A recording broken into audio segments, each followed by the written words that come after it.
एक बार की बात है, एक बहुत बड़ा नेता एक साधु के छोटे से आश्रम में गया, क्योंकि उसने बहुत सुना था उस साधु के बारे में और उसके मन में आया कि मैं एक बार जाकर के देखता हूं कि लोग इतनी तारीफ क्यों करते हैं उसकी। तो जब वो उस आश्रम में गया तो वहां पर एक छोटा सा कमरा था जहां पर एक कालीन बिछा हुआ था।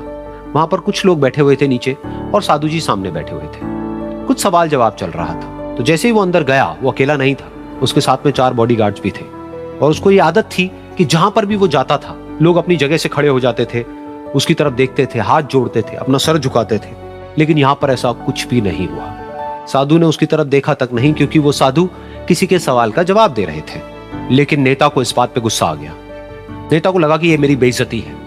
तो उस नेता ने साधु की बात को बीच में ही काटते हुए थोड़ा गुस्से से कहा, मैं आपसे कुछ कहना चाहता हूं। साधु ने उसकी तरफ देखा और बोले, आप थोड़ी देर रुकिए, पहले मैं इनके सवाल का जवाब दे लूं, उसके बाद में मैं आपसे बात करूंगा। तब तक अगर आप चाहें तो आप बैठ सकते हैं। बस साधु का इतना कहने की देर थी।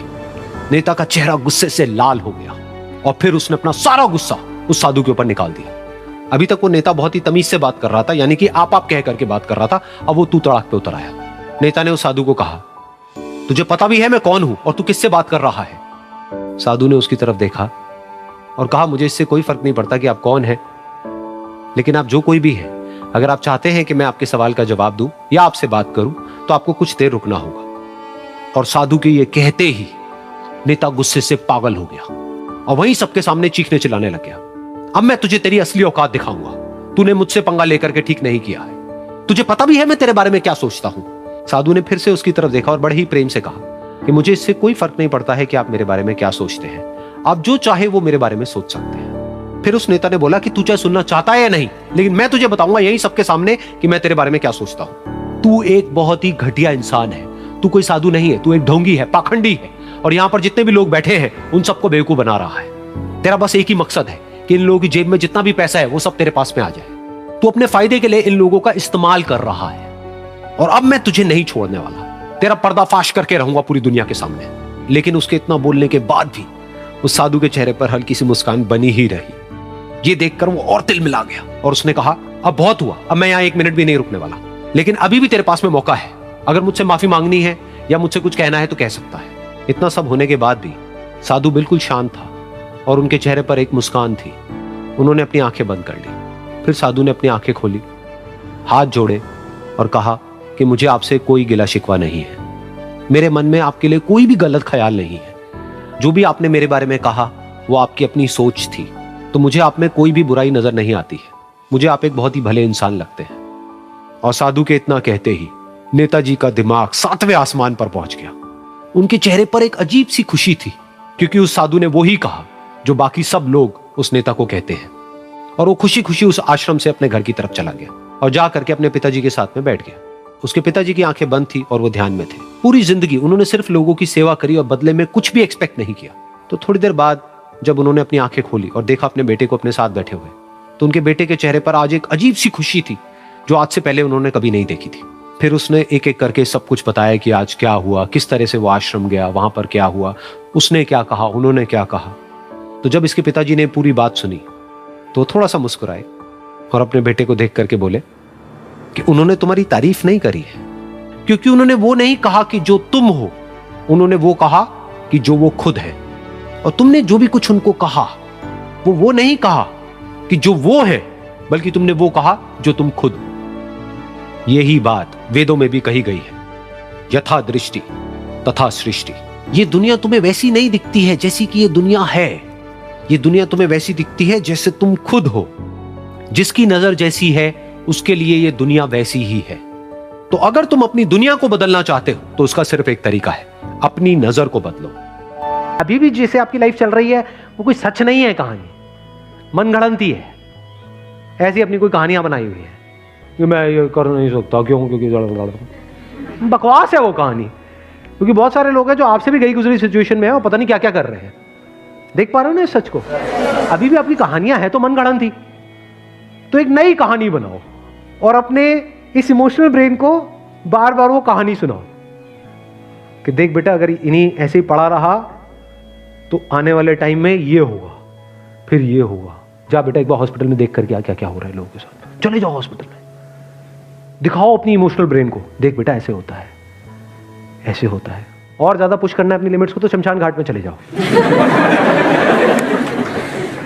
तो इमोशनल ब्रेन क्या करेगी, धीरे धीरे आप देखोगे जैसी कहानी बदलेगी, जैसी आपकी इमोशनल ब्रेन उस कहानी को सच मान लेगी, तो केमिकल्स रिलीज होने बंद हो जाएंगे, वहां कुछ और रिलीज होगा, एकदम से डर लगने लग जाएगा, यार ये मैं क्या कर रहा हूं। अगर ऐसी कहानी बना पाओ then you are super intelligent. देखो मैं तीनों को डिफाइन कर देता हूं, बेवकूफी क्या है, इंटेलिजेंस क्या है और सुपर इंटेलिजेंस क्या है। बेवकूफी क्या है कि जो कहानी जैसी बनी हुई है हमारी लाइफ की उसके हिसाब से लाइफ चलती चली जाए। और वो कहानी बनी कैसे है, वो एडवर्टाइजिंग और मार्केटिंग की पूरी दुनिया है, उन्होंने आपके माइंड में कुछ कहानियां बना दी है जो उनके लिए फायदेमंद है। तो वो कहानी किसकी, दुनिया की। वो दुनिया की कहानी आपकी लाइफ को चला रही है। ये सफोकेटिंग होता है, because you are not in control. बिल्कुल ऐसा है जैसे आपकी लाइफ की बोट को कोई और चला रहा है और आप जाना नहीं चाहते वहां पे, लेकिन वो जा रही है। ये हो गया सबसे बेवकूफों वाला तरीका लाइफ को जीने का। दूसरा तरीका जो इससे बेटर है वो क्या है कि आप एक नई कहानी बनाओ बेस्ड अपॉन कि क्या होने वाला है, जिसको ड्रीम्स बोलते हैं कि अगर मैं ये नहीं करके ये करता हूं तो आने वाले 2 साल बाद 5 साल बाद ये हो जाएगा। ये उससे बेटर है, लेकिन स्टिल इतनी बढ़िया कहानी नहीं है, क्योंकि ये जरूरी नहीं है कि प्रैक्टिकल हो। एक तीसरी कहानी है जो बड़ी कमाल की है, which is the highest level of intelligence. वो क्या है कि आप एक ऐसी कहानी बना दो जिसमें कि जो काम आप करना चाहते हो, जो आपको अंदर से पता है कि आपके लिए करना चाहिए, फॉर एग्जांपल हेल्थ, जिसकी हमने बात करी, तो एक ऐसी कहानी हो कि उस हेल्थ को मेंटेन करने के लिए जो करना पड़ेगा उसमें आपको मजा आने लग जाए। दोनों में फर्क समझ आया? एक कहानी है कि आप कुछ भी ना करो हेल्थ के लिए, the lowest level of intelligence, तो अपने आप ही हेल्थ खराब होती चली जाएगी। फॉर एग्जांपल जंक फूड की आदत पड़ी है तो जंक फूड खाए चले जा रहे हो, कुछ नहीं करने की आदत पड़ी है तो कुछ नहीं कर रहे हो। ये तो सबसे बेवकूफों वाला तरीका हो गया लाइफ को जीने का। दूसरा तरीका क्या है, जैसे ज्यादातर लोग करते हैं कि शीशे में देखते हो अच्छा नहीं लगता है, बुरा फील होता है, तो आपने एक पोस्टर लगा दिया उस शीशे के सामने किसी और का, क्या मुझे ऐसी बॉडी चाहिए अगले 1 साल के अंदर अंदर।